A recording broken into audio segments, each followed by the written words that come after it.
When a Sandy man canceled his Middle Eastern trip, he thought he received full flight credits for the flights. Yeah, but when the currency of one of these countries he planned to visit got devalued, he lost hundreds of dollars in travel credits. And now he says the airline refuses to restore full credits, so he decided to get Gephardt. Matt? Mike, devaluation is a decision sometimes that a country makes to actually make its currency less valuable. But why should that have any effect on an American who bought airline tickets here in America?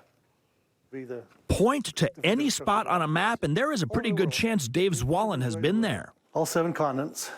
But it is a trip that he decided not to take that is now causing him grief. We'll go over to Cairo Last year, Dave scuttled his plans for a river cruise of the Nile. because of all the unrest over there. Dave got an airline credit for his one-way Delta ticket from Cairo back home to Salt Lake, for which he paid $874 US.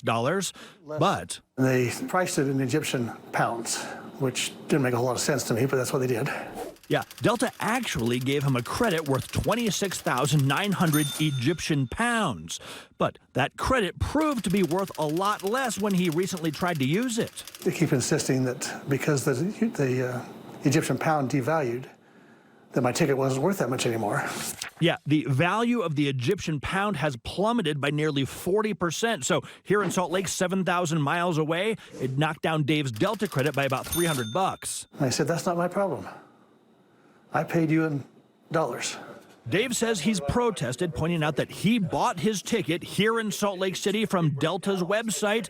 Still, Delta refuses to budge. I just feel like they didn't treat me right. Frustrated, Dave asked me to investigate. So this time, the KSL investigators reached out to Delta on Dave's behalf. A spokesperson responded, quote, "Delta has looked into this and will be contacting the customer today to make this right." And that very same day, Dave says he got full credit for that flight, this time in US dollars. It's not a lot of money, but it's just kind of the principle of the thing. Now, this does seem to be an exception, not the rule. On its website, Delta says tickets purchased on its website will show up on your credit or debit card statements as sales made in the country from which the travel originates. So since it was a one-way ticket purchased from Cairo, Egyptian pounds.